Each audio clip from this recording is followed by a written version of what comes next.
Assalamualaikum warahmatullahi wabarakatuh. Izin memperkenalkan diri, nama saya Minhatul Mugis dan teman saya Sania.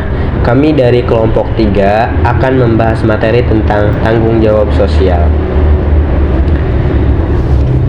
Materi-materi yang akan kita jelaskan adalah: pertama, tanggung jawab sosial perusahaan; kedua, area tanggung jawab perusahaan; ketiga adalah etika bisnis perusahaan.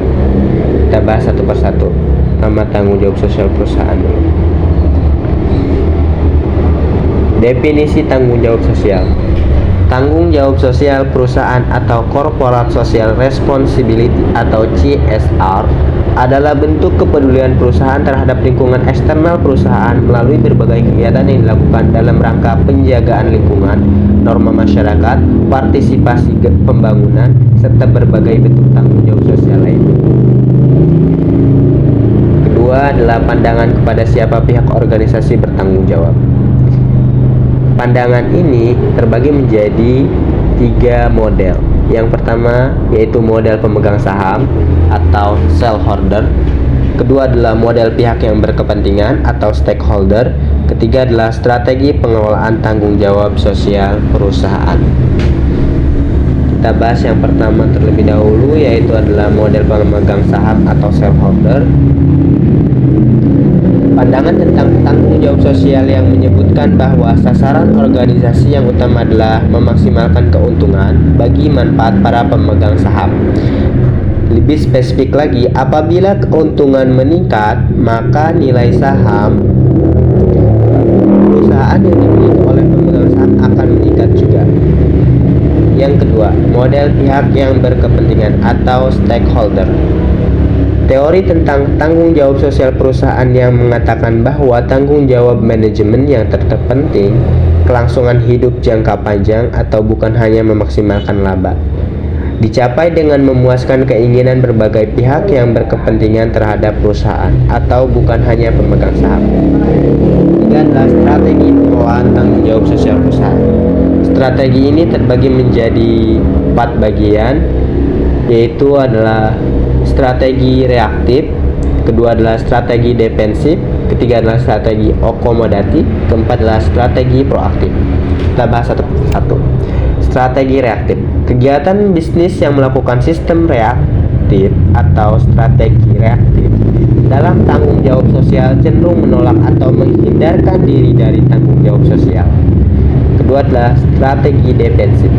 Strategi defensif dalam tanggung jawab sosial yang dilakukan oleh perusahaan terkait dengan penggunaan pendekatan legal atau jalur hukum untuk menghindarkan diri atau menolak tanggung jawab sosial. Ketiga adalah strategi akomodatif. Strategi akomodatif merupakan tanggung jawab sosial yang dijalankan perusahaan dikarenakan adanya tuntutan dari masyarakat dan lingkungan sekitar akan hal tersebut. Keempat adalah strategi proaktif. Adalah perusahaan memandang bahwa tanggung jawab sosial adalah bagian dari tanggung jawab untuk memuaskan stakeholder. Jika stakeholder terpuaskan, maka citra positif terhadap perusahaan akan terbangun. Saya Sania, dan saya akan melanjutkan pembahasan tentang tanggung jawab sosial yang sebelumnya sudah dijelaskan oleh teman saya Minhatul Mugis. Selanjutnya adalah area tanggung jawab sosial. Area tanggung jawab sosial meliputi yang pertama, kreditor, kedua, konsumen, ketiga, pemegang saham, keempat, komunitas, kelima, lingkungan, dan yang terakhir adalah masyarakat. Manfaat tanggung jawab sosial dalam beberapa bidang. Pertama, perusahaan. Kegiatan perusahaan dalam jangka panjang akan dianggap sebagai kontribusi positif di masyarakat. Selain membantu perekonomian masyarakat, perusahaan juga akan dianggap bersama masyarakat membantu dalam mewujudkan keadaan lebih baik di masa yang akan datang. Kedua, masyarakat. Selain kepentingan masyarakat terakomodasi, hubungan masyarakat dengan perusahaan akan lebih erat dalam situasi win-win solution. Artinya, terdapat kerjasama yang saling menguntungkan kedua belah pihak. Yang ketiga, pemerintah.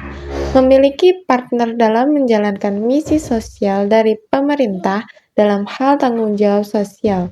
Pemerintah tidak hanya berfungsi sebagai wasit yang menetapkan aturan main dalam hubungan masyarakat dengan dunia bisnis, pemerintah juga dapat memberikan sanksi kepada siapapun yang melanggarnya. Definisi etika bisnis. Etika atau etik adalah kode prinsip dan nilai moral yang membangun perilaku seseorang atau sebuah kelompok yang berhubungan dengan benar dan salah. Etika adalah penentu standar-standar dari mana yang baik atau buruk dalam tindakan atau keputusan. Faktor yang membuat pebisnis melakukan pelanggaran. Yang pertama, banyaknya kompetitor baru dengan produk yang lebih menarik. Kedua, mengejar keuntungan dan kepentingan pribadi. Ketiga, ingin menambah pangsa pasar.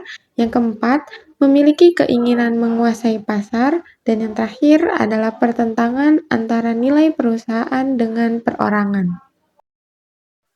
Yang terakhir ada prinsip etika bisnis. Yang pertama, otonomi. Otonomi adalah kemampuan atau kekuasaan untuk mengatur dan mengelola diri sendiri atau suatu wilayah tanpa campur tangan dari pihak lain. Yang kedua, kejujuran. Kejujuran adalah sifat atau perilaku yang menunjukkan kesesuaian antara kata dan perbuatan, serta kesediaan untuk mengatakan kebenaran tanpa menyembunyikan atau memanipulasi informasi. Tiga adalah integritas moral. Integritas moral adalah konsistensi antara nilai-nilai, prinsip, dan perilaku yang sesuai dengan standar etika dan moral. Dan yang keempat adalah integritas saling menguntungkan. Integritas saling menguntungkan adalah prinsip yang menekankan pentingnya hubungan yang saling menguntungkan dan adil antara pihak-pihak yang terlibat. Sekian presentasi dari saya dan teman saya, kurang lebihnya mohon maaf. Wassalamualaikum warahmatullahi wabarakatuh.